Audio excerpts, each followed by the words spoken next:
There are moments in life when everything you've built simply falls apart. For Sterling Vaughan, that moment came at 45 when he lost his wife, his children, and every shred of dignity he thought he had left.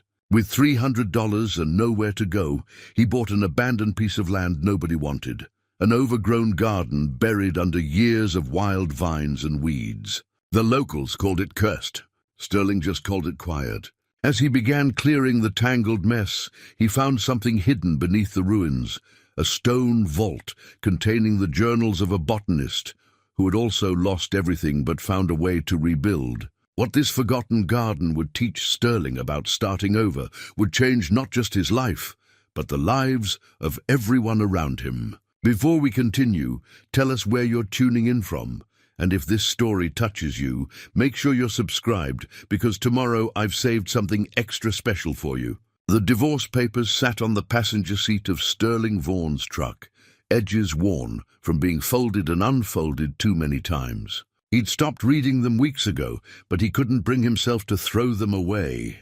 They represented the official end of 18 years that had contained everything he thought mattered. Sterling pulled into the gravel lot of Morrison's real estate, a small office wedged between a hardware store and a diner in the town of Ridgemont. The building looked as tired as he felt. He sat there for a moment, engine ticking as it cooled, trying to remember when he'd last felt something other than numb. 45 years old. That's what the mirror told him this morning, though the face looking back seemed decades older. The grey at his temples had spread like frost across dark soil. Lines creased his forehead, worry lines his wife used to call them. His ex-wife. He had to remember that now. Judith had been clear in her reasons. She'd found someone else, someone younger, someone who didn't bring work stress home every evening, someone who listened, someone who was there. The custody battle had been brief and brutal. Their daughter Brooke was 22, their son Kent 24, both legally adults, both choosing to stay with their mother. Not because Sterling was a bad father, the lawyer had explained, but because Judith had the house, the stability, the life they knew. Sterling had nothing. His career in architecture had crumbled alongside his marriage. Morrison and Aldrich, the firm where he'd worked for 15 years, had downsized. Last hired, first fired, except Sterling had been there longer than most. They'd called it restructuring. He'd called it what it was. They couldn't afford to keep him, and his recent performance had given them cause. Hard to focus on blueprints when your marriage is disintegrating. The severance had been modest. After legal fees and splitting assets with Judith, after 6 months of temporary housing and job hunting in a market that didn't want middle-aged architects, Sterling was down to his last few $100 and a 15-year-old truck that burned oil. He'd been searching rental listings when he saw it. 5 acres on the outskirts of Ridgemont, sale price so low it seemed like a typo. The listing description was sparse. Estate property as is, cash only. The photos showed jungle-like overgrowth, crumbling stone structures barely visible through vines. Sterling pushed open the real estate office door. A bell chimed overhead. The agent, a woman in her 60s with short silver hair and practical glasses, looked up from her desk. "Mr. Vaughan, I'm Peggy Morrison. We spoke on the phone. Thank you for seeing me on short notice," Sterling said. Peggy gestured to a chair across from her desk. Her office was neat but dated, with property listings pinned to a corkboard and a coffee maker gurgling in the corner. "I have to be honest with you," she said, settling into her chair. "That property you're interested in, the old Crow estate, it's been sitting on our books for almost 20 years. 20 years? Sterling leaned forward. "Why hasn't anyone bought it?" "People around here have long memories." Peggy opened a file folder. "The place has a reputation. Old Aldrich Crow lived there alone for nearly 30 years. Died in 1987, found by the mailman 3 days later. No one wanted the property then, and the market wasn't what it is now. It went through probate, sat abandoned, taxes piled up. County seized it eventually, sold it to a speculator who went bankrupt. It's changed hands 4 times since, always at a loss." "What kind of reputation?" Sterling asked. Peggy measured her words carefully. "Folks say it's cursed. That's superstition, of course, but it keeps buyers away. Strange noises at night, they claim, cold spots even in summer. One family tried to clear the land back in '95, lasted 3 days before they packed up and left. Said the place felt wrong. Sterling looked at the listing photos again. Beneath the wild growth, he could see traces of intentional design. Stone archways, what might have been pathways, the remnants of something beautiful, buried under decades of neglect. "I need to see it," he said. Peggy studied him for a moment. "Mr. Vaughn, can I speak plainly?" "Please. You told me on the phone you're going through some changes. I don't know your situation, but that property, it's not suitable for living.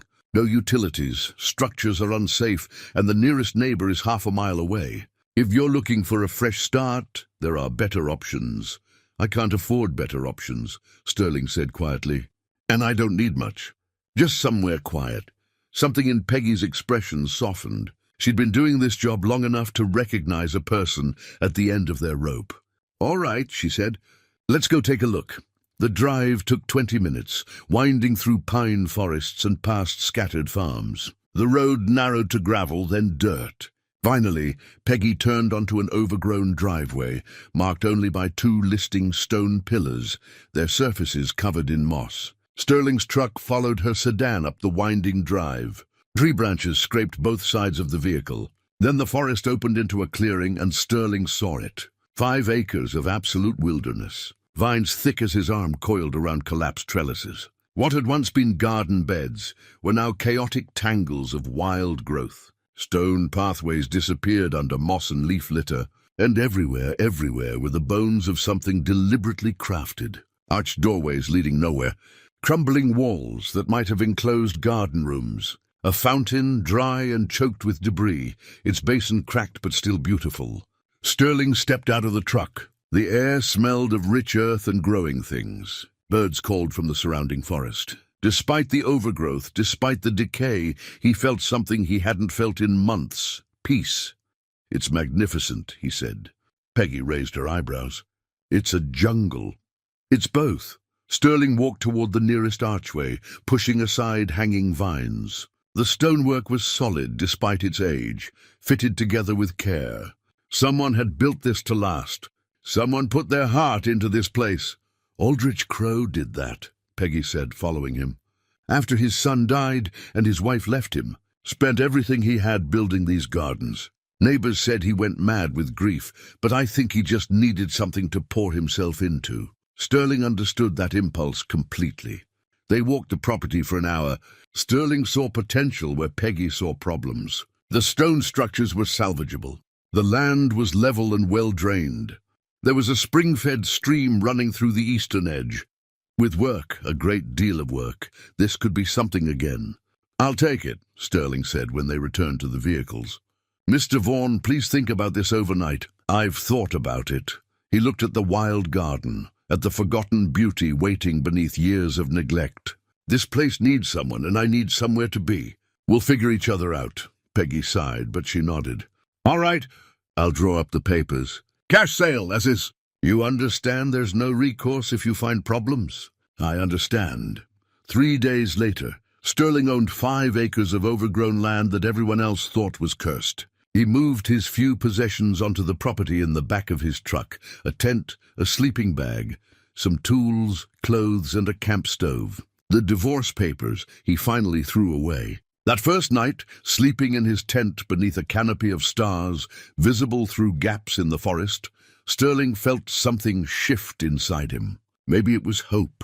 Maybe it was just exhaustion finally giving way to acceptance. But as he drifted off to sleep, listening to the night sounds of his new home, he thought about Aldrich Crow, a man who'd lost everything and built beauty from grief. If Aldrich could do it, maybe Sterling could too. The rusted key to his truck sat on a flat stone beside his tent, catching moonlight. It was the last thing from his old life that still worked. Tomorrow he'd start building something new. Sterling woke to birdsong and the realization that every muscle in his body ached. He'd spent the previous day clearing brush with a borrowed machete, and his hands were covered in blisters despite the work gloves. But the pain felt clean somehow. Honest in a way the last year of his life hadn't been. He made coffee on his camp stove and surveyed the section he'd cleared yesterday. 20 square feet of reclaimed pathway, the old stone finally visible beneath decades of accumulated leaves and moss. It wasn't much, but it was a start. The work became his rhythm. Wake at dawn, eat something simple, work until the heat drove him to shade, rest, work until dusk, read by lantern light, sleep. His savings dwindled as he bought basic supplies, more tools, tarps, rope, bags of cement mix for the worst of the crumbling stonework. But the physical labor quieted something in his mind that had been screaming since the divorce. 2 weeks into clearing the western section, Sterling noticed something odd. The pattern of stones beneath the overgrowth wasn't random. They formed deliberate shapes, geometric designs that suggested intention. He worked more carefully, following the pattern as it emerged from the earth. The pattern led to what he'd thought was just another collapsed section of wall. But as he pulled away the thick curtain of ivy, Sterling realized it wasn't a wall at all. It was an archway, still intact, its keystone carved with a symbol he didn't recognize. Something about the arch felt different. The stones around it were fitted more precisely than the others, the mortarwork more careful. Sterling spent the afternoon clearing the area around the archway. The vines fought him, their roots dug deep into every crack and crevice. By the time the sun angled low through the trees, he'd exposed the full structure. It was beautiful work, each stone selected for how it would catch the light. Behind the archway, partially collapsed inward, was more stonework. Not a wall, but something else. Sterling pulled away more debris and stopped. It was a door, or rather the remnants of one. The wooden door itself had rotted away decades ago, but the stone frame remained, and behind it, darkness. His hands trembled slightly as he cleared the entrance. The opening led down, 3 stone steps descending into the earth. Some kind of cellar or storage vault. He'd need a flashlight to see more, and the day was fading. Sterling forced himself to stop, to go back to his camp and wait for morning. That night he couldn't sleep. His mind kept returning to that dark opening in the earth, to the careful construction that suggested whatever lay below mattered to someone. To Aldrich Crow, he assumed. What would a grieving man hide in the ground? Dawn couldn't come fast enough. Sterling grabbed his largest flashlight and returned to the archway. The 3 stone steps were slick with moisture, but solid. He descended carefully, the flashlight beam cutting through darkness that felt thick and close. The vault was smaller than he'd expected, maybe 8 feet by 8 feet, the ceiling just high enough for him to stand upright. The walls were stone, the floor packed earth, and the air smelled of dampened time. But the space was dry, protected by the careful construction above it, and it wasn't empty. Against the far wall stood a wooden shelf, handmade, its boards warped with age, but still intact. On the shelf sat a collection of items that made Sterling's breath catch. Books, no, journals, their leather covers dark with age. Beside them, tubes that might contain rolled papers or documents, small wooden boxes, and in the corner, a metal container, sealed against moisture. Sterling approached slowly, as if the objects might vanish if he moved too quickly. His flashlight played across the journal's spines. No titles, just dates, marked in faded ink. 1959, 1963, 1970. The collection spanned decades. He reached for the earliest journal with careful hands. The leather was cool and smooth, well made. Sterling opened to the first page and read the neat handwriting there. My name is Aldrich Crow. I am 42 years old. My son died 3 months ago. My wife left me 2 months ago. I have decided that rather than follow my son into the ground, I will build something that might outlast my grief. This journal will document that building. Sterling sat down on the stone steps, journal in hand, and kept reading. Aldrich's entries were detailed and honest in equal measure. He wrote about his son, a young man of 26 who died in a construction accident. He wrote about his wife's inability to bear the grief, how their sorrow had pushed them apart instead of together. He wrote about standing at the edge of his property, looking at 5 acres of bare land, and deciding to create something beautiful from nothing. The early entries were raw with pain. Aldrich wrote about days when he couldn't get out of bed, nights when he stood in his son's empty room and couldn't remember how to breathe. But mixed with the grief were detailed plans, garden designs, lists of plants and their meanings, sketches of archways and pathways. "I will build a garden of grief," Aldrich had written, "a place where sorrow can be walked through, step by step, until it transforms into something bearable." 4 sections: loss, reflection, growth, renewal. "If I can walk that path myself, perhaps others might someday walk it too." Sterling read until his flashlight dimmed. He climbed back up the stone steps, blinking in the bright morning sun, and realized hours had passed. His coffee from dawn was cold in its cup back at camp. He returned to the vault with fresh batteries and pulled out the next journal. Then the next. Aldrich had documented everything: his designs, his plantings, his failures and successes. He'd studied horticulture from books, learned stonework from trial and error. He'd spent his modest savings and then his son's life insurance money pouring everything into the garden. In the tubes were rolled drawings, detailed maps of the property showing each section and its purpose. The wooden boxes contained seeds, carefully labeled and dated, varieties Aldrich had cultivated himself. The metal container held photographs: his son as a boy, as a young man, his wife on their wedding day, and photos of the garden in various stages of completion, showing what Sterling's wild jungle had once been. It had been magnificent, structured, yet natural, with stone pathways winding through carefully planned plantings, each section distinct but flowing into the next. The archways weren't decorative, they were thresholds, marking passage from one emotional state to another. Sterling sat in that underground vault until darkness fell above, reading by flashlight, studying Aldrich's careful documentation of transformation. Here was a man who'd lost everything that mattered and decided to build something meaningful from the rubble of his life. The final journal ended abruptly in 1987. The last entry read, 28 years I've worked this land. I am 70 years old now, and tired. But the garden stands. If someone finds these journals after I'm gone, know this: grief doesn't disappear, but it can be transformed. What we build from our pain can shelter others. That's legacy enough. Sterling climbed out of the vault as full darkness settled over the property. He stood beneath the archway, looking out at the overgrown wilderness, and for the first time since the divorce, he felt something beyond his own pain. He felt connected to something larger, to Aldrich's vision, to the possibility of transformation, to the idea that what we build from grief might matter to someone else someday. He had found more than journals in that vault. He'd found a purpose. Sterling spread Aldrich's garden map across a flat stone, weighing down the corners with rocks. The paper was yellowed and fragile, but the ink remained clear. 4 sections, just as Aldrich had written about: loss, reflection, growth, renewal.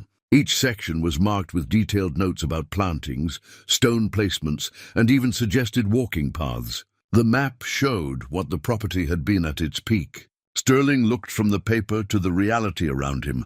30 years of abandonment had reclaimed almost everything. But the bones were still there. The archways, the pathways, the fundamental structure Aldrich had built with his own hands. Sterling made a decision. He would restore the garden, following Aldrich's original design. Not just clear it, but bring it back to what it was meant to be.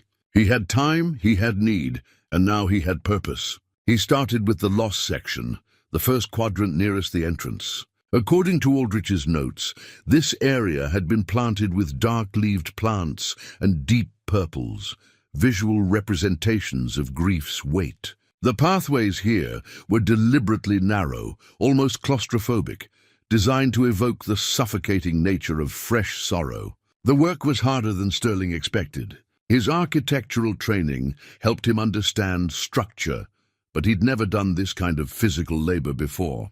His hands, soft from years behind a desk, developed calluses that broke and bled and formed again. His back ached constantly, Sunburn turned his neck and arms red, then brown. But something was happening inside him too. Each day of work loosened something that had been locked tight in his chest since Judith told him she was leaving. The repetitive motion of clearing, digging, lifting became a kind of meditation. His mind quieted. The constant replay of arguments and failures faded into the background.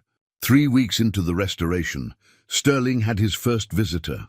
He was working near the road, clearing the main entrance pathway, when a voice called out.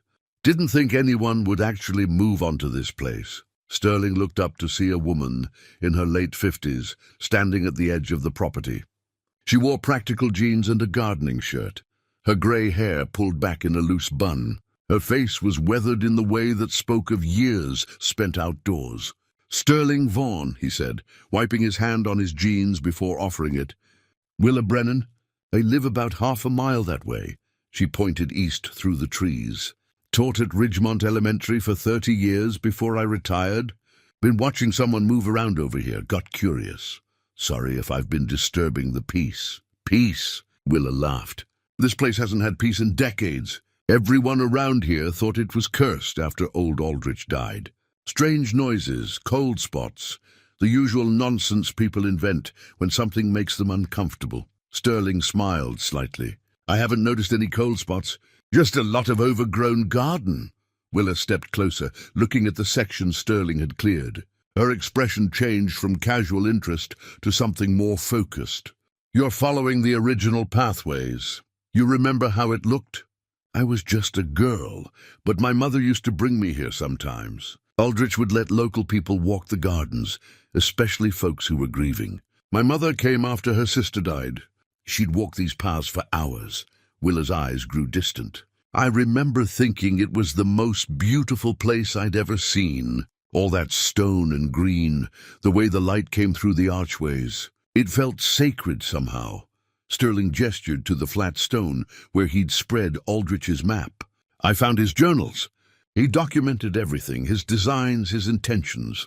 I'm trying to restore it the way he intended." Willa approached the map carefully, her eyes widening as she recognized the layout.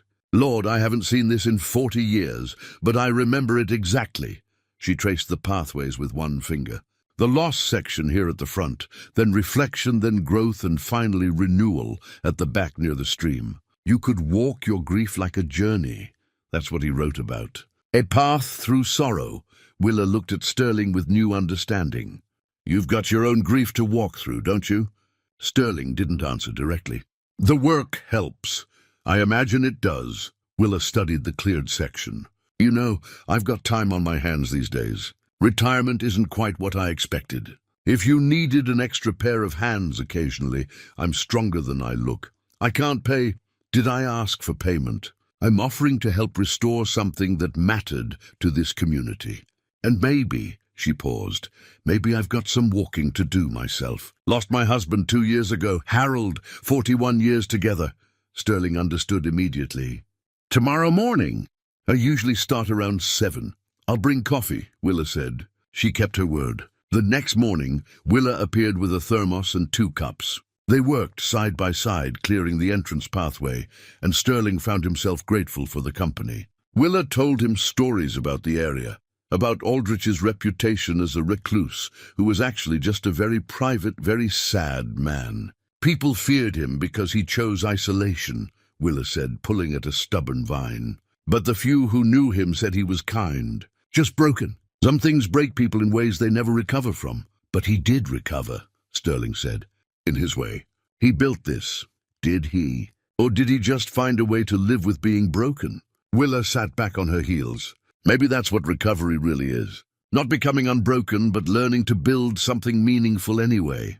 Her words stayed with Sterling as they worked. He thought about his own brokenness, the failed marriage, the lost career, the relationship with his children reduced to awkward phone calls. He wasn't going to wake up one day and find those wounds healed. But maybe, like Aldrich, he could build something that mattered anyway. Over the next 2 weeks, Willa became a regular presence. She brought supplies sometimes, work gloves, hand tools, sandwiches for lunch. She also brought a practical knowledge of plants that Sterling lacked. She identified the survivors from Aldrich's original plantings, rare varieties that had gone wild but could be reclaimed. "This is heritage bleeding heart," she said, carefully digging around a clump of plants in the reflection section. "Aldrich must have special ordered these. You don't see this variety anymore." Sterling consulted Aldrich's journal. Sure enough, Aldrich had written extensively about the bleeding heart, how its heart-shaped flowers represented sorrow that blooms and fades, teaching us that grief comes in cycles. "We should propagate these," Willa said. "Divide them, spread them through the garden like Aldrich intended." They worked together in comfortable silence, and Sterling realized how much he'd missed simple human connection. Not forced conversation or therapy sessions, just two people working toward something good. One evening, as they packed up tools, Willa asked the question Sterling had been avoiding. "You have family, kids?" "Two, adults now. They're with their mother." Willa heard what he didn't say. "They know where you are. They know I bought some land. They don't know about—" He gestured at the garden. "This. Maybe they should," Willa said gently. "Maybe they need to see what you're building." Sterling didn't answer, but the seed was planted. That night, reading Aldrich's journals by lantern light, he came across an entry that stopped him. "Isolation protects us from further pain, but it also prevents healing. I chose this solitary work because I feared connection. But a garden only matters if someone walks through it." Sterling closed the journal and looked out at the darkness beyond his tent. Aldrich had spent 28 years building something beautiful in isolation. He died alone, his work forgotten until Sterling stumbled upon it. Sterling didn't want that ending. He pulled out his phone, stared at the blank text message screen, and finally typed, "I'm working on something I'd like to show you both. When you're ready." He sent it before he could reconsider. Then he returned to Aldrich's journals, reading by the warm glow of lantern light, learning from a man who'd walked this path before him. Sterling was working on the reflection section when he made the discovery. This quadrant, according to Aldrich's design, was meant to be a space of quiet contemplation, wider pathways, benches positioned to catch morning light, plantings that encouraged stillness rather than movement. He'd been clearing around what he thought was just another decorative stone when his shovel struck something that rang hollow. Sterling knelt and brushed away the dirt. Not a stone, a wooden box, partially rotted but still intact enough to hold its contents. Inside were pressed flowers, hundreds of them, each one carefully mounted on thick paper and labeled in Aldrich's precise handwriting. "Forget-me-not, for memories that refuse to fade. White, lily, for the purity of love that transcends death. Purple columbine, for the courage to face another day." Each specimen had notes about its symbolic meaning, its growing requirements, and where Aldrich had planted it in the garden. Some entries included personal reflections. Next to a pressed rose, Aldrich had written, "My son gave his mother roses every birthday. I cannot grow roses without weeping, but I grow them anyway, because some pain is worth keeping." Sterling sat among the cleared pathways, reading through Aldrich's flower collection, and felt the weight of another man's sorrow pressing against his own. These weren't just botanical specimens, they were physical manifestations of grief, each flower chosen deliberately to represent something Aldrich couldn't put into words. He carefully repacked the collection and brought it back to his tent. That evening, he cross-referenced the pressed flowers with Aldrich's garden map. Every plant in the original design had meaning, had purpose. The garden wasn't just beautiful. It was a language of loss and recovery, spelled out in living things. The next morning, a different visitor arrived. Sterling was surprised to see a man in his 60s climbing out of a pickup truck near the entrance. The truck bed was loaded with bags of soil amendment and what looked like landscaping supplies. "You the fellow restoring the Crow place?" the man called out. "Sterling Vaughan." He walked over, wiping his hands. "Floyd Kendrick." "I run Kendrick Hardware in town." Floyd looked around at the cleared sections with an appraising eye. "Willa Brennan mentioned you were doing serious work out here. Thought you might need some supplies." "I appreciate it, but I'm running pretty thin on funds." Floyd waved him off. Not asking for payment right now.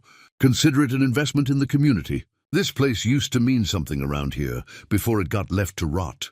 If you're serious about bringing it back, I'm willing to help. Sterling felt something loosen in his chest. That's generous. It's practical, Floyd said, though his gruff tone didn't quite hide the sentiment underneath. Place like this, restored proper, could be good for Ridgemont. Besides, I knew Aldrich a bit. He bought supplies from my father's store, back when I was running the register as a kid. Strange man, but there was something about him, a sadness that made you want to help even if he never asked. They spent the morning discussing Sterling's plans. Floyd's practical knowledge complemented Willa's botanical expertise. He pointed out drainage issues Sterling had missed, suggested better tools for the work ahead, and offered observations about the property's infrastructure that only decades of hardware experience could provide. "You're living in a tent?" Floyd asked, noticing Sterling's camp setup. "For now. Winter's coming in a few months. You thought about that?" Sterling hadn't, not really. He'd been focused on the immediate work, not the long term. "I'll figure something out," Floyd grunted. "There's a storage shed on the back of my property. Insulated, wired for electricity. Built it for my son, but he moved to Portland 5 years ago. You can use it if you need. Better than freezing in canvas. I can't. You can, and you will if you've got any sense." Floyd's tone brooked no argument. Man's got to survive the winter if he's going to finish what he started. After Floyd left, Sterling returned to work with renewed energy. But the reality Floyd had pointed out gnawed at him. His savings were almost gone. He'd been avoiding the calculation, but the numbers were stark. Another month, maybe 2, and he'd have nothing left. That night, he did something he hadn't done in months. He opened his laptop, one of the few possessions he'd kept from his old life, and looked at job listings. Architecture firms, design companies, anything that might use his skills. The postings all wanted younger candidates. People with recent experience, portfolios that reflected current trends. Sterling's portfolio was 15 years of mid-range commercial projects. Competent work, nothing spectacular, certainly nothing that would make him stand out in a market flooded with younger, cheaper, more current architects. He closed the laptop and picked up Aldrich's journals instead. The botanist had faced similar financial pressures. One entry from 1965 read, "Spent the last of the insurance money today on stone for the renewal section. I should be worried. I should be planning for practical matters. But all I can think is, the garden needs this. I need this. Survival isn't just about money. It's about having something worth surviving for." Aldrich had made his choice. Sterling was making his. The work continued. With Willa's regular help and Floyd's supplies, progress accelerated. The lost section took shape, its narrow pathways and dark plantings creating the sense of confinement Aldrich had intended. Sterling and Willa worked to propagate the surviving heritage plants, dividing them and replanting them according to the original design. "You've got a feel for this," Willa said one afternoon, watching Sterling place stones for a rebuilt retaining wall. "The way you understand space and structure, that's not something you can teach." "I was an architect," Sterling said. "Before. And now." He looked around at the garden, taking shape around them. "Now I'm this, I guess," Willa smiled. "There are worse things to be." As weeks passed, Sterling noticed changes in himself beyond the physical. His hands were permanently callous now, his skin weathered by constant outdoor work. But it was more than that. The desperate, frantic feeling that had driven him to buy this property in the first place had eased into something steadier. Not happiness exactly, but purpose. He'd started his own journal, documenting the restoration work. At first, it was just practical notes, what sections he'd cleared, what plantings he'd restored. But gradually, his entries became more reflective, echoing Aldrich's style. He wrote about what he was learning from the work, from the garden, from his own grief. One entry read, "Today I rebuilt the stone bench in the reflection section." Aldrich's design placed it to catch the morning light. Sitting there, watching the sun come up through the trees, I thought about all the mornings I missed when I was married. Always rushing, always focused on work or problems or the next thing. I missed the mornings. Maybe that's what this garden is teaching me. Not to recover what was lost, but to pay attention to what remains. He thought about sending another message to his children, but decided to wait.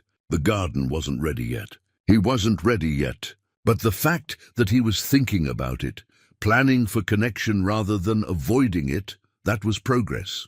Late one evening, Sterling discovered something else in Aldrich's pressed flower collection. Tucked between 2 pages was a small photograph so faded he almost missed it. It showed a younger Aldrich standing in the completed garden, and beside him, barely visible, was a woman. The back of the photo read, June 1985, 2 years after she left. 2 years after she came back. Some endings aren't permanent. Sterling stared at that photograph for a long time. Aldrich's wife had returned. The journals had made it sound like the separation was final, but this suggested otherwise. There was more to the story, and Sterling intended to find it in the remaining journals he hadn't yet read. 4 months into the restoration, Sterling stood at the threshold between the reflection and growth sections. Behind him lay the work he'd completed. Pathways cleared and rebuilt, plantings restored, the narrow confines of loss giving way to the more open spaces of reflection. Ahead lay the growth section, where Aldrich's design became more expansive, more hopeful. The stone bench with its carved inscription sat at the exact dividing line. Sterling had discovered it 2 weeks ago, buried under a collapsed trellis and years of accumulated debris. The inscription read, "In grief we plant, in time we harvest peace." He'd spent days carefully cleaning the bench, repairing the cracked armrest, resetting it on its original foundation. Now it served as his meditation spot, the place he came each morning before starting work and each evening after finishing. His phone buzzed in his pocket. Sterling almost ignored it. He'd grown used to silence out here, but something made him check. A text from Brooke. "Kent and I have been talking. We'd like to come see what you're doing. This weekend?" Sterling's chest tightened. This weekend, 3 days away. He looked around at the property with fresh eyes, trying to see it as his children would. The restored sections were impressive, but so much remained wild and overgrown. Would they understand what he was building here?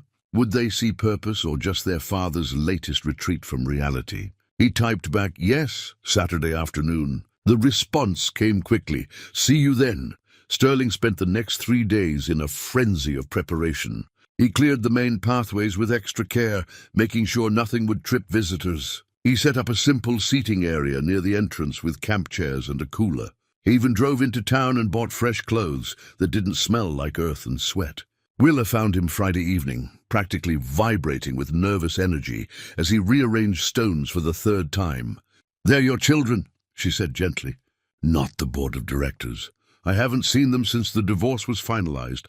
9 months. Then they're coming because they want to see you, not because they want to judge your landscaping." Sterling knew she was right, but the anxiety remained. Saturday arrived with perfect autumn weather, cool and clear, the kind of day that made the garden look its absolute best. Sterling was at the entrance an hour early, then an hour and a half. Finally, he heard a car coming up the drive.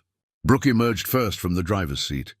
22 years old, she had her mother's features, but Sterling's dark hair. Kent followed, taller and more reserved, 24 and careful in the way Sterling remembered being at that age.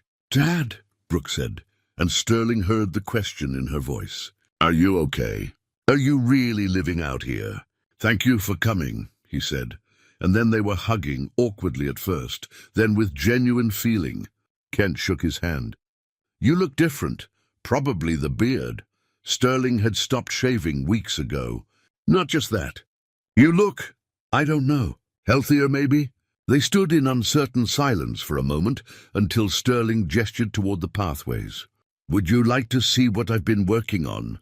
He led them through the entrance, watching their faces as they took in the restored loss section. The narrow pathways, the dark plantings beginning to establish themselves, the stone archways marking the journey inward. "This is incredible," Brooke said, running her hand along a carefully fitted stone wall. "You built all this?" Most of it was already here. I'm restoring it. Sterling explained about Aldrich Crow, about finding the journals, about the garden's original purpose as a place to walk through grief. They moved through to the reflection section, and Sterling showed them the bench with its inscription. Kent read it aloud, then looked at his father with new understanding. "This is what you've been doing all these months. Working with my hands helps me think," Sterling said. "And this place, it needed someone to care for it again." Brooke touched the pressed flower collection Sterling had brought out to show them. She read through Aldrich's notes about symbolic meanings, about building beauty from sorrow. "Dad, this is beautiful. The whole thing. I had no idea. Neither did I when I bought the property. I just needed somewhere quiet. Mom said you'd given up," Kent said quietly. "That you'd bought some abandoned land and were camping out like you were waiting to disappear." Sterling absorbed that. "Maybe that's what I was doing at first. But then I found Aldrich's work and I realized disappearing isn't the same as starting over." They spent 2 hours walking the property. Sterling showed them the sections still to be restored, explained Aldrich's design philosophy, shared entries from the journals that had resonated with him. His children asked questions, real questions, about the work and the plans and what Sterling intended to do long-term. "I don't know yet," he admitted when Kent asked about his future. "Right now, I'm focused on finishing what Aldrich started. Beyond that, I'm taking it one day at a time." They worked together for a while, clearing brush from the growth section. Sterling showed them how to identify the heritage plantings, how to work around the established root systems. The physical labor gave them something to do besides talk, and paradoxically, it made conversation easier. "I'm sorry I wasn't there more," Sterling said as they worked. "Before, when you were growing up. I thought providing was the same as being present." Brooke paused in her work. "You were there, Dad. Maybe not as much as we wanted, but you were there. Your mother was right to leave me," Sterling continued. "I was so focused on work, on proving something, I forgot what actually mattered." "She wasn't right about everything," Kent said. "She made it sound like you were choosing work over family. But I think, looking back, you were just trying to take care of us the only way you knew how." They ate the lunch Brooke had brought, sitting on the stone bench while Sterling told them more about Aldrich's story. He showed them the photograph he'd found, the one with Aldrich's wife, taken years after she'd left. "He got her back?"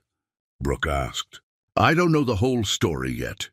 There are journals I haven't read, but it looks like some endings aren't as final as they seem." Kent met his father's eyes. "Is that what you're hoping for?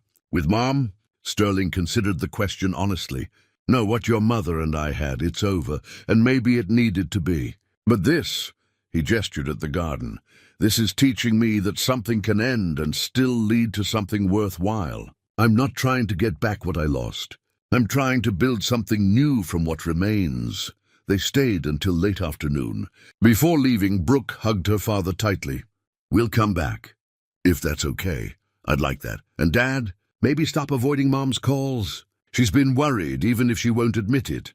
After they left, Sterling sat on the stone bench and watched the sun angle through the trees. The visit hadn't erased 9 months of distance, but it was a beginning. His children had seen what he was building, and more importantly, they'd seemed to understand why it mattered.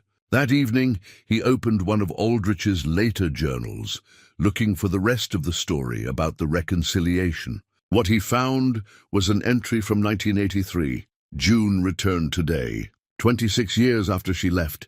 We are both different people now, shaped by time and separate sorrows. She asked if I was still angry. I showed her the garden instead. Some questions are better answered with what we've built than with what we say."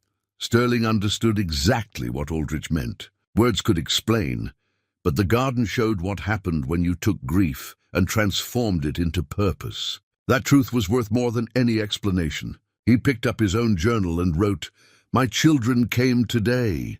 They saw the work. They saw me. For the first time in a long time, I think they saw me as I actually am, not as the father who was always working or the man who fell apart. Maybe that's progress. Maybe that's enough for now." Sterling discovered the seed vault on a morning when frost first touched the ground.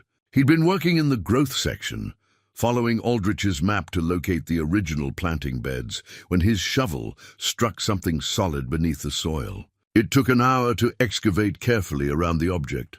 A metal box, about 2 feet square, sealed with wax around the edges. The preservation was deliberate, meticulous. Sterling carried it back to his camp and spent another hour carefully removing the seal without damaging whatever lay inside.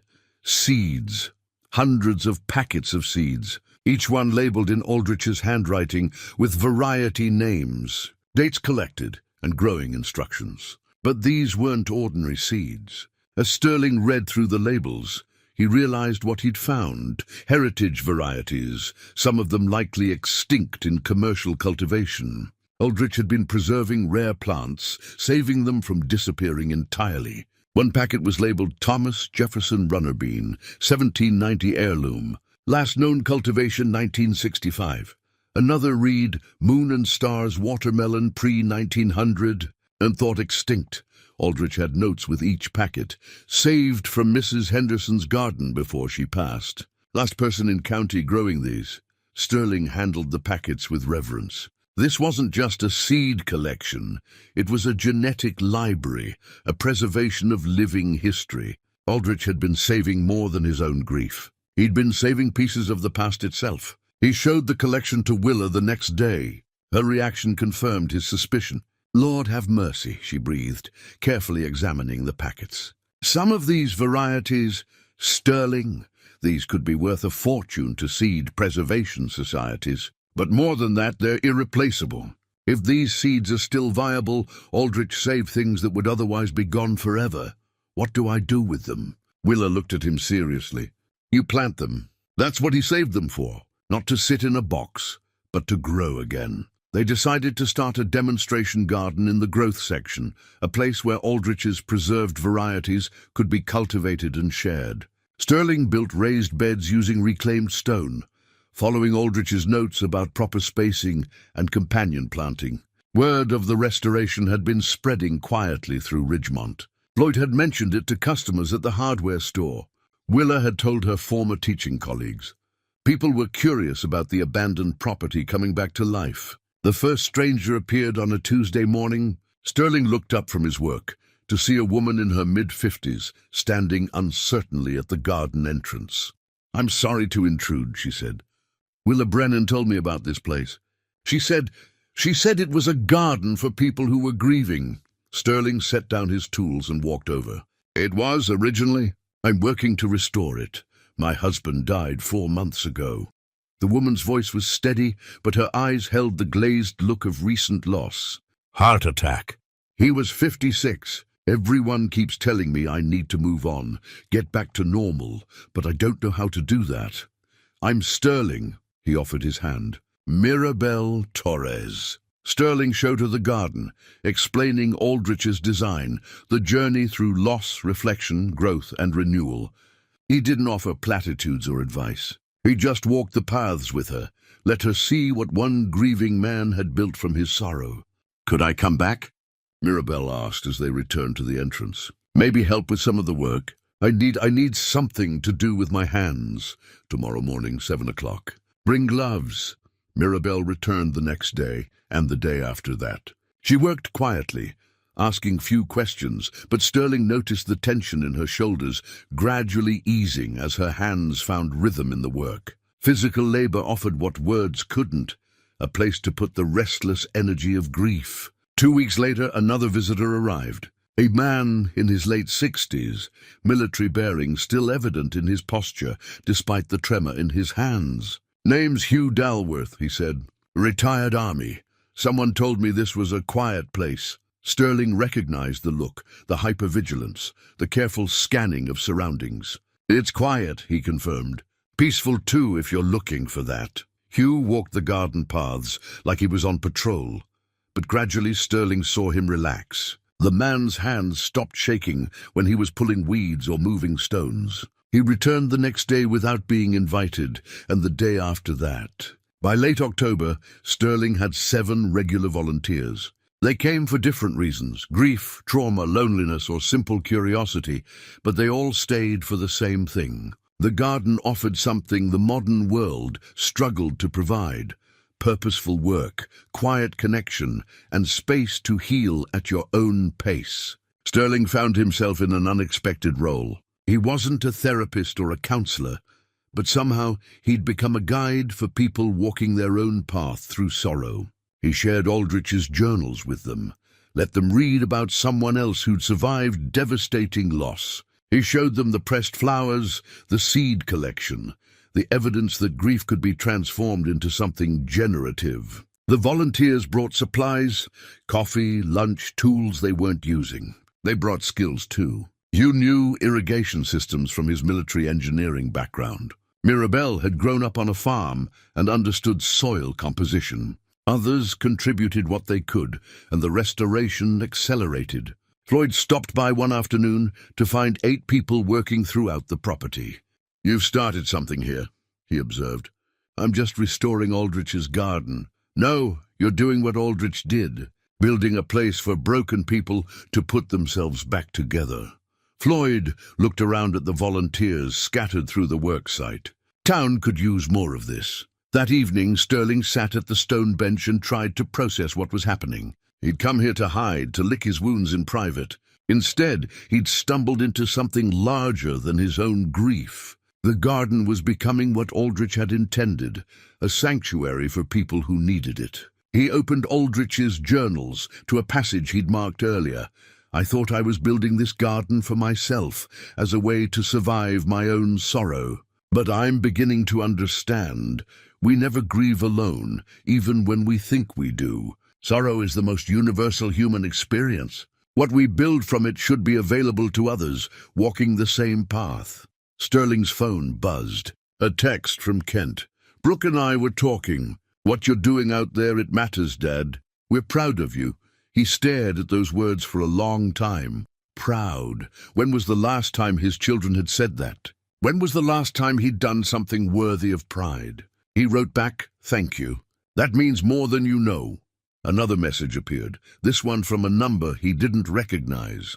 "Hi, this is Mirabelle. I hope it's okay to text. I wanted you to know, today was the first day since my husband died that I didn't cry. I don't know if that's good or bad, but I wanted to tell someone who might understand." Sterling replied, "It's good. It means you're finding your way through. See you tomorrow." He added another entry to his own journal. "Aldrich built this garden to save himself, but it ended up saving others too. I'm beginning to understand that maybe that's the point of surviving grief, not just to get through it yourself, but to build something that helps the next person find their way. Legacy isn't what we leave behind when we die. It's what we build while we're living that continues to matter after we're gone."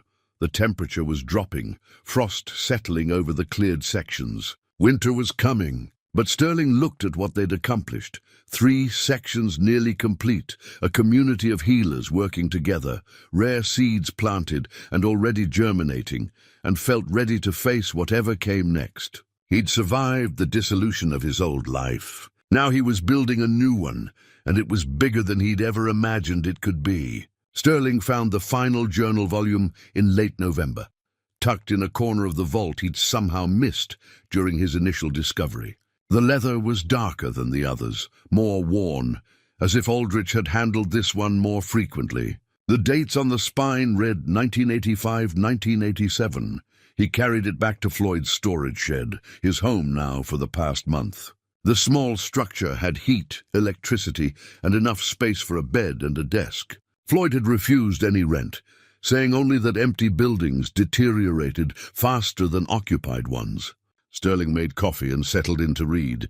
The early entries were mundane, notes about plantings, weather observations, routine maintenance. But halfway through 1985, the tone shifted dramatically. June returned today. I opened the door, and there she stood, 26 years older, but unmistakably the woman I married. She said, "I hear you built a garden." I said, "I built a life." We stood there looking at each other, and I realized I'm not angry anymore. Somewhere in these 26 years, I let go of the bitterness. Maybe that's what the garden was really for. Sterling read faster, following Aldrich's cautious reconnection with his ex-wife. They walked the garden paths together. They talked about their son, about the years apart, about how grief had shaped them both differently. June had remarried briefly, divorced again, raised no other children. Aldrich had buried himself in his garden project. "She understands what I built here," Aldrich wrote. "Not just the physical garden, but the purpose behind it. She asked if I built it to forget our son. I told her no.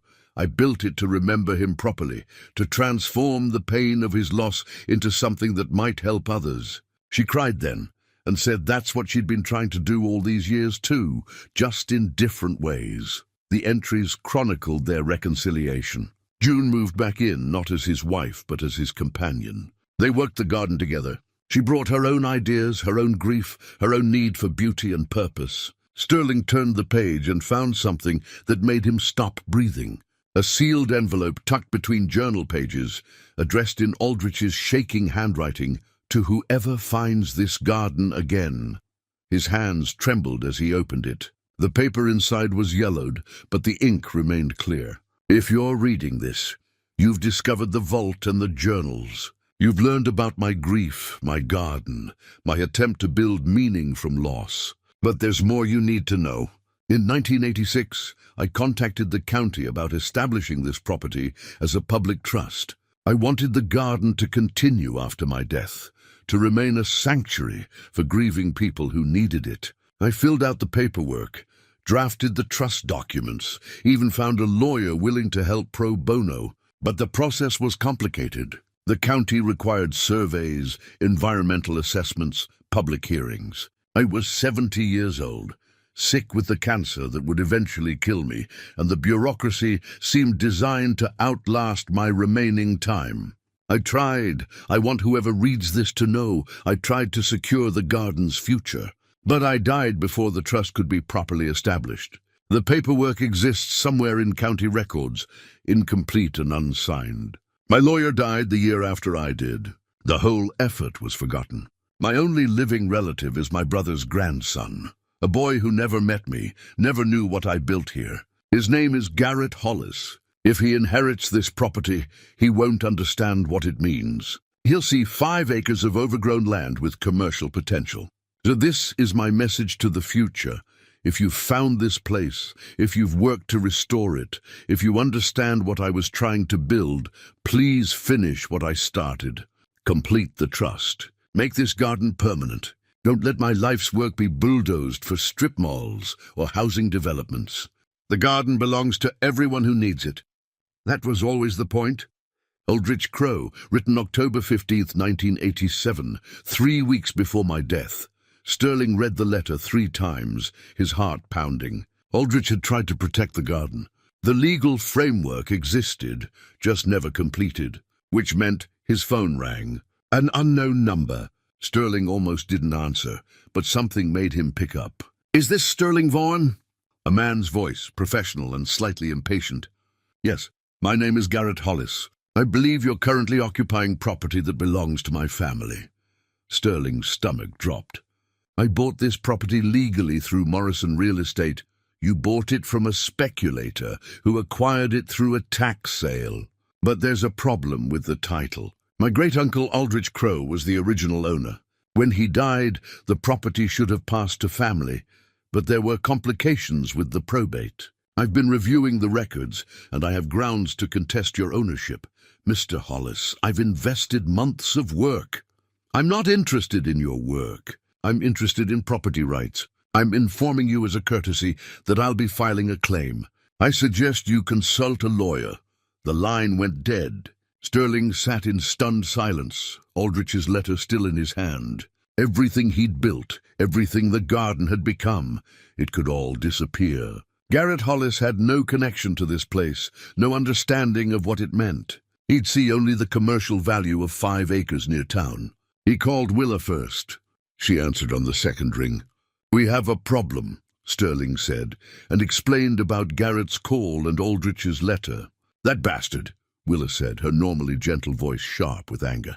"Garrett Hollis? I remember him vaguely. Came through town once or twice when Aldrich was still alive. Never visited his great-uncle, never showed any interest. Now he wants to claim the property. He says he has legal grounds. Then we need to fight him. "Sterling, what you've built here, what Aldrich built, it matters too much to let some distant relative destroy it for money." Sterling looked around the storage shed at his few possessions. He had no savings left, no resources for a legal battle. "I don't know how to fight this. You finish what Aldrich started. You complete that trust formation. We get the community involved. We show the county what this place has become. We prove that Aldrich's original intent should be honored." After they hung up, Sterling sat with Aldrich's letter and felt the weight of responsibility settle on his shoulders. He wasn't just fighting for his own work anymore. He was fighting for Aldrich's legacy, for the volunteers who'd found healing here, for everyone who might need this garden in the future. He opened his laptop and began researching trust formation, property law, and public land dedication. The legal language was dense and complicated, but Sterling had spent 15 years reading architectural codes and zoning regulations. He knew how to navigate bureaucratic systems. By morning he had a plan. It was fragile and dependent on factors beyond his control, but it was something. He'd document everything, the restoration work, the community involvement, Aldrich's clear intent to create a public sanctuary. He'd find that incomplete trust paperwork in county records. He'd prove that honoring Aldrich's wishes mattered more than Garrett's property claim. The garden was worth fighting for. Sterling was finally, after months of grief and rebuilding, ready to fight. Sterling spent the next 3 days buried in county records. The clerk's office in Ridgemont had filing cabinets dating back to the 1950s, and somewhere in those drawers was Aldrich's incomplete trust documentation. He found it on the 4th day, misfiled under Crow instead of Crow. 3 manila folders containing surveys, environmental assessments, and a partially completed trust formation document. Aldrich had gotten further than Sterling expected. The groundwork was there. It just needed someone to finish it.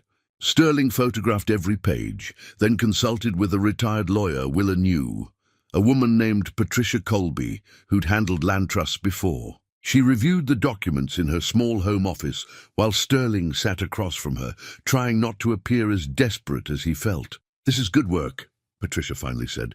"Aldrich knew what he was doing. The problem is, it was never filed with the state, never finalized with proper signatures. Legally, it's just an expression of intent. Can we finish it now? Possibly. But you'd need to prove several things. That completing the trust honors the deceased's clear wishes, that the property serves a legitimate public purpose, and that you have community support." She looked at Sterling over her reading glasses. "And you'd need to do all this before Garrett Hollis's claim is heard by the county, which, according to the notice you showed me, is in 3 weeks. 3 weeks. Sterling felt the timeline pressing against him like a physical weight. Patricia continued, "Your strongest argument is demonstrating community benefit. If you can show that the property functions as Aldrich intended, as a public healing space, and that multiple people rely on it, the county might rule that honoring his intent serves the greater good." Sterling left her office with a plan forming. He needed to document everything, the volunteers, their stories, the garden's impact. He needed to make the county understand what would be lost if Garrett's claim succeeded. That evening, he called a meeting at the garden. 23 people showed up, all the regular volunteers, plus others who'd heard about the situation through Ridgemont's efficient gossip network. They gathered in the reflection section, sitting on stones and benches as twilight settled over the property. Sterling explained the situation clearly. Garrett's claim, the incomplete trust, the upcoming county hearing. "I need your help," he said. "Not just with the work, but with testimony. The county needs to hear what this place means, how it's helped people. They need to understand that Aldrich's vision wasn't just about pretty gardens. It was about creating something that serves the community." Mirabelle spoke first. "I'll testify. This garden, Sterling, it saved me. After my husband died, I didn't know how to keep living. Working here, being around other people who understood grief, it gave me a reason to get up in the morning." Hugh stood, his military bearing evident. "I've got PTSD from 2 tours in Afghanistan. Tried therapy, medication, support groups. Nothing worked like this place. Something about putting your hands in soil, building something growing. It quiets the noise in my head. I'll tell the county that." Others shared similar stories. A woman who'd lost her daughter to cancer. A man recovering from addiction who found purpose in the physical work. A couple rebuilding their marriage after betrayal who discovered that working together in the garden helped them communicate. Sterling listened to each story, feeling the weight of what he'd accidentally created. He'd thought he was just restoring an old garden. Instead, he'd become the steward of something that genuinely mattered to people's survival. "We need to show them," Willa said. "Not just tell them, but show them what we've built here. Invite the county board members to visit before the hearing. Let them walk the paths, see the work, meet the volunteers."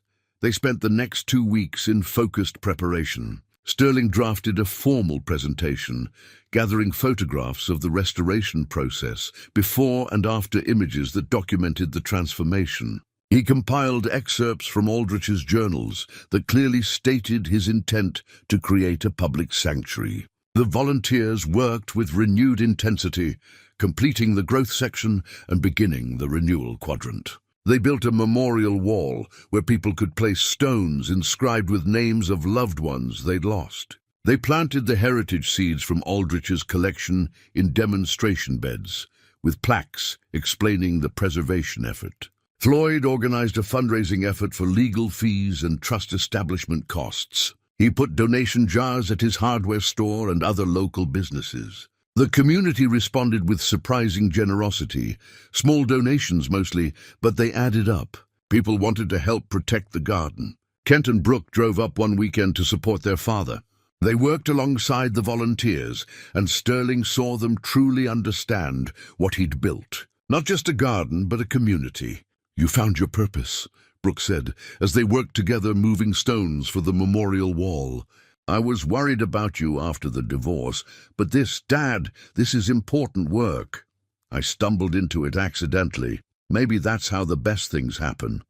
You were looking for a place to hide, and instead you found a place where other people needed to heal too." The county board members' visit happened 1 week before the hearing. 4 of them came. 2 women and 2 men, all wearing the slightly skeptical expressions of public officials who'd seen too many questionable projects. Sterling led them through the garden, explaining Aldrich's design philosophy and showing them the restoration work. He introduced them to volunteers who shared brief, honest testimonies about what the place meant to them. He showed them the heritage seed collection and explained the preservation effort. The board members asked practical questions about maintenance costs, liability insurance, long-term sustainability. Sterling had answers. The volunteers provided labor, donations covered materials. Patricia had found a model for liability protection used by other public gardens. At the stone bench in the reflection section, one board member, a woman named Alice Chen, sat down and read the inscription aloud. "In grief we plant, in time we harvest peace." She looked up at Sterling. "Your Mr. Crow was quite the philosopher. He was just a man who survived terrible loss and tried to make something meaningful from it. Aren't we all?" Alice said quietly. And Sterling saw recognition in her eyes. She understood. She'd walked this path herself.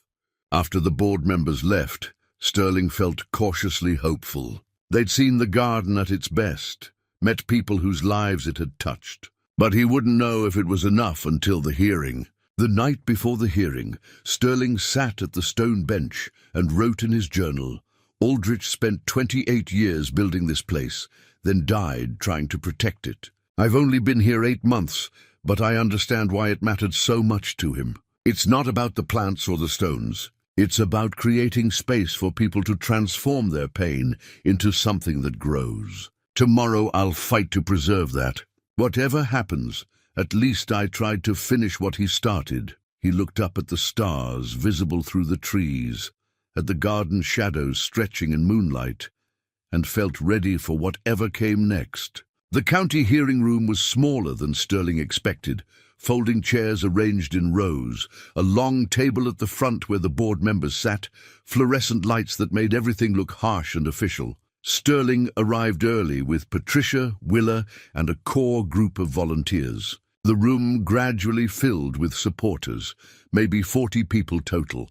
Garrett Hollis sat on the opposite side with his lawyer, a sharp-dressed man in his 30s who looked like he specialized in property disputes. Garrett himself was 55, balding, with the pinched expression of someone perpetually calculating value. He didn't acknowledge Sterling or anyone else, just reviewed papers with his lawyer. The board chair, Alice Chen, called the hearing to order. "We're here to consider two related matters, Mr. Hollis's claim of inheritance rights to the former Crow property, and Mr. Vaughan's petition to complete the establishment of a public land trust on the same property.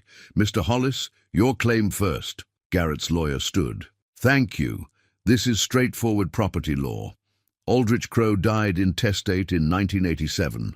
His closest living relative is my client, Garrett Hollis, his brother's grandson. The property should have passed to family through standard inheritance law. Due to administrative errors during probate, it was instead seized for tax default and sold through a series of transactions that lacked proper legal foundation. We're asking the board to acknowledge Mr. Hollis's rightful claim and void the subsequent sales, including Mr. Vaughan's purchase." The lawyer presented documentation, family trees, probate records, legal precedents.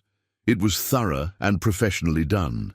Sterling felt his confidence waver as he listened to the technical arguments. When the lawyer finished, Alice looked at Sterling. "Mr. Vaughan, your response." Sterling stood, his throat dry. Patricia had prepared him, but actually speaking in front of the board felt different than rehearsing. "I don't dispute Mr. Hollis's family connection to Aldrich Crow, but I believe there's crucial context the board needs to understand about Aldrich's intentions for this property."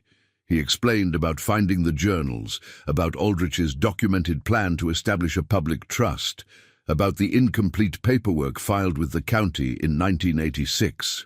Aldrich Crow spent 28 years building that garden with a specific purpose, to create a sanctuary for people dealing with grief and loss. He tried to legally protect that purpose before he died. He failed only because the bureaucratic process outlasted his health. Sterling presented copies of Aldrich's letter, the trust documents, excerpts from the journals. "This isn't about my ownership rights versus Mr. Hollis's inheritance claim. This is about honoring what Aldrich actually wanted for his life's work." Alice studied the documents. "These trust papers were never finalized?" "No, ma'am, but Aldrich's intent is clear and documented. What I'm asking is that the board allow us to complete what he started, establish the public trust as he wished, ensuring the property serves the community purpose he designed it for." Garrett's lawyer objected. "Intent doesn't override property law. Mr. Crow's wishes, however admirable, don't change the legal reality that this property should pass to family." "Then let's discuss community impact," Patricia said, standing. "The board has discretion to consider public benefit in property disputes. We'd like to present testimony about what this garden has become." Alice nodded. "Proceed." Mirabelle spoke first, her voice steady despite obvious nerves. "My name is Mirabelle Torres. My husband died last spring. I was drowning in grief, couldn't function, couldn't see a reason to keep going. Someone told me about Mr. Vaughan's garden project. I started volunteering just to have something to do with my hands. That work, it saved my life. I'm not exaggerating. The garden gave me a reason to get up every morning, a place where my grief was understood without explanation.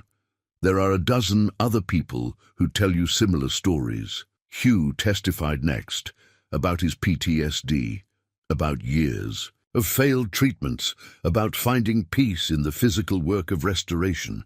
"That garden does what the VA couldn't do.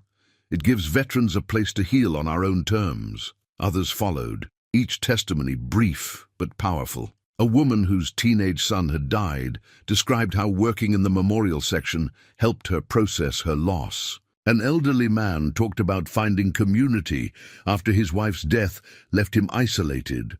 The board listened carefully. Sterling watched their faces, trying to gauge reactions. Alice seemed moved. 2 other members took notes.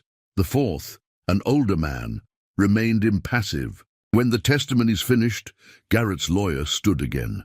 These stories are touching, but they don't change property rights. My client isn't obligated to continue his great-uncle's project, however worthy. He has his own financial needs and plans for the property. Alice looked at Garrett directly. Mr. Hollis, would you like to speak? Garrett stood, clearly uncomfortable with public speaking. I understand people have gotten attached to what's been done there, but I never knew my great-uncle. He never reached out to family, never invited us to visit. I'm struggling financially right now. I need to sell this property to cover debts. That's my right as the legal heir. What would you do with the land? Alice asked. Sell it to a developer. The location is good for residential housing or commercial use. Whatever brings the best return. Sterling saw several volunteers react, sharp intakes of breath, Willa shaking her head. The garden would be destroyed, bulldozed for whatever made the most money. Patricia stood. We have one final piece of evidence, documentation found in county records that we believe is crucial to this decision. She presented the file Sterling had discovered. Aldrich's correspondence with the county, dated from 1986, clearly expressing his desire to donate the land for public use. The final letter was particularly striking, written 3 weeks before Aldrich's death. Aldrich Crowe stated explicitly, Patricia read, that he hoped his garden would serve grieving people long after I'm gone, offering them what it offered me, a path through sorrow and a reason to keep living. That wasn't a casual wish. That was his express purpose for 30 years of work. Alice examined the letter carefully. The other board members leaned in to read over her shoulder. The room held its breath. We'll need to deliberate, Alice finally said. This is complex, competing. Legal claims, documented intent, community impact. We'll reconvene in 30 minutes with a decision. The board members filed out. Sterling sat down heavily, adrenaline leaving him shaky. Willa squeezed his shoulder. You did well. We all did. But Sterling knew it might not be enough. The law was on Garrett's side. All they had was Aldrich's unfulfilled wishes and 8 months of restoration work. Now they could only wait. The 30-minute deliberation stretched to 45. Sterling stood outside the hearing room with his supporters, too nervous to sit. Volunteers had brought something wrapped in cloth. When they unfolded it, Sterling saw a quilt made from fabric squares, each one decorated with names, dates, and brief messages. We made this last week, Willa explained. Every person who's worked in the garden contributed a patch.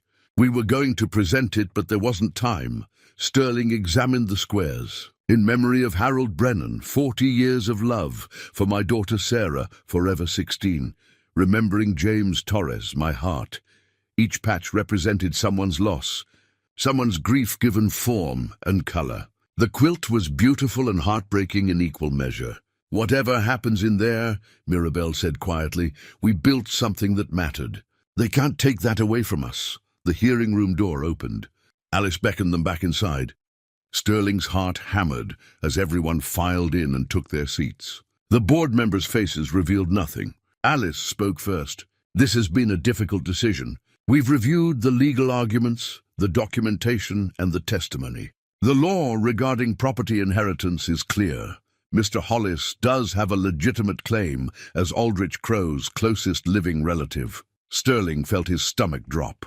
Around him, volunteers shifted uncomfortably.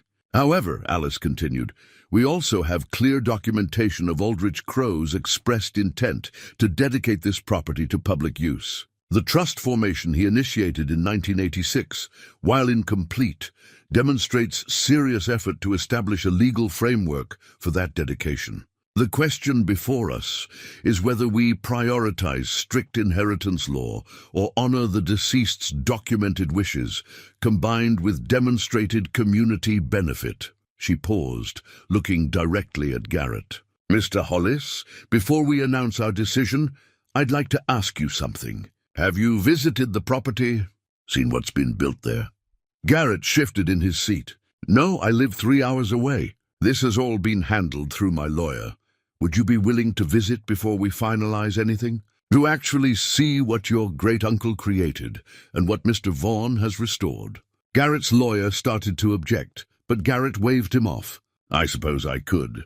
Then here's what I propose, Alice said. We're going to table this decision for 1 week. Mr. Hollis will visit the property, not for legal inspection, but as Aldrich Crow's family member. He'll see the garden, meet the people it serves, and then we'll reconvene. At that time, we'll ask Mr. Hollis if his position remains unchanged. Garrett's lawyer stood immediately. With respect, my client's position is based on legal rights, not emotional appeals. I'll go, Garrett interrupted, his voice surprising everyone. I'll visit. Sterling blinked in confusion. This wasn't a victory, but it wasn't defeat either.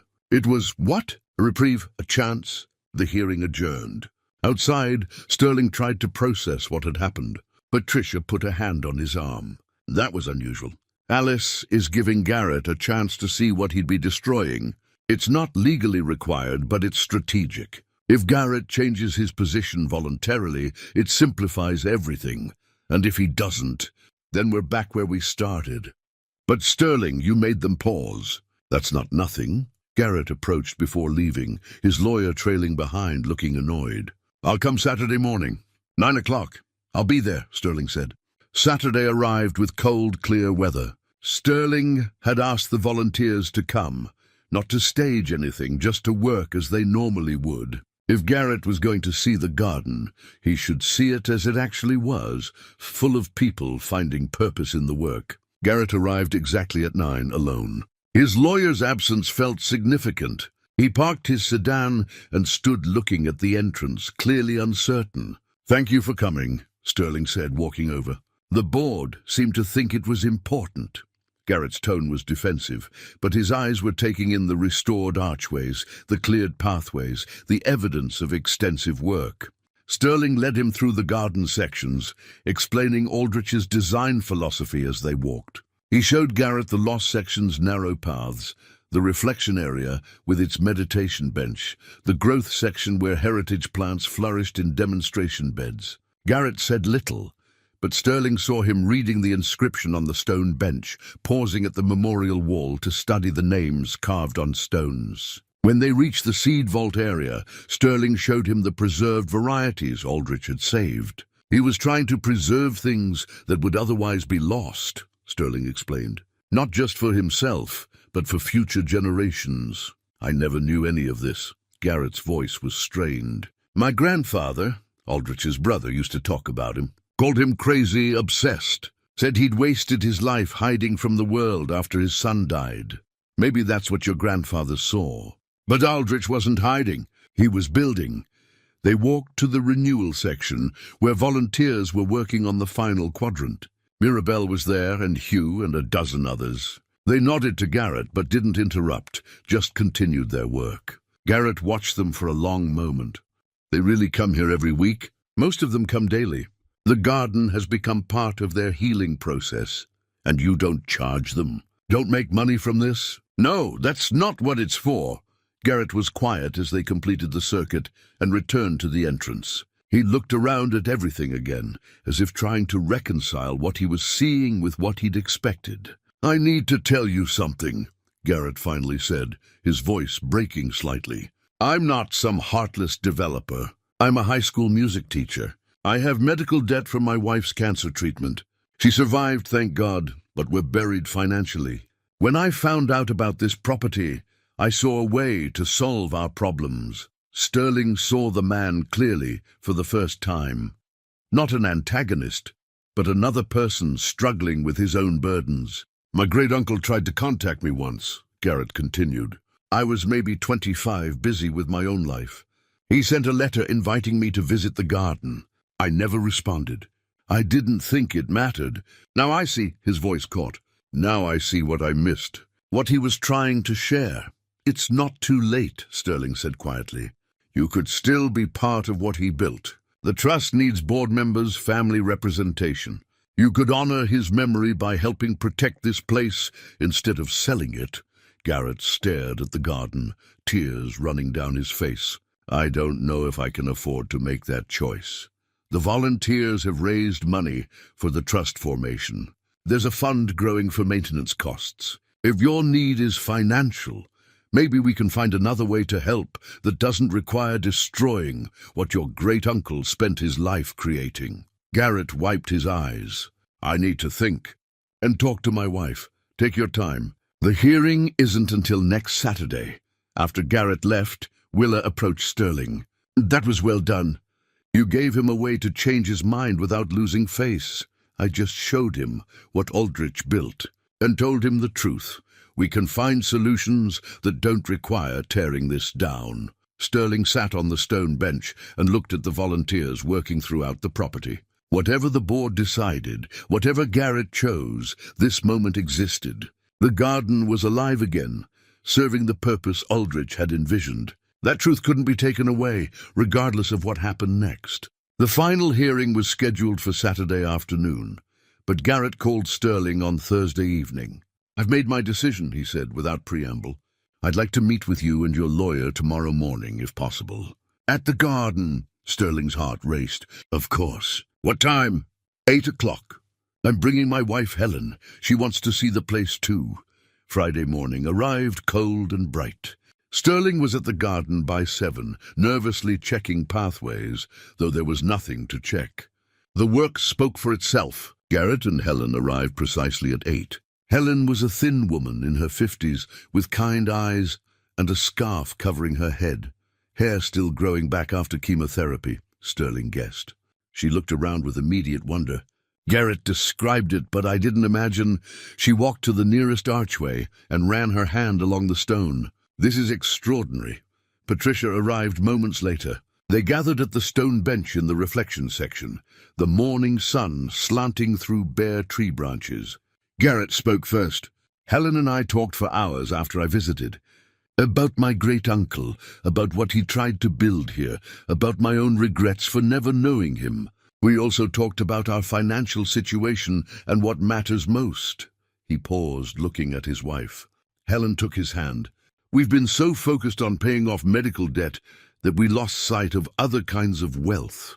When Garrett told me about this garden, about what it means to people, I realized we were about to destroy something irreplaceable for money we'd eventually earn anyway. We can't afford to just walk away from the inheritance claim."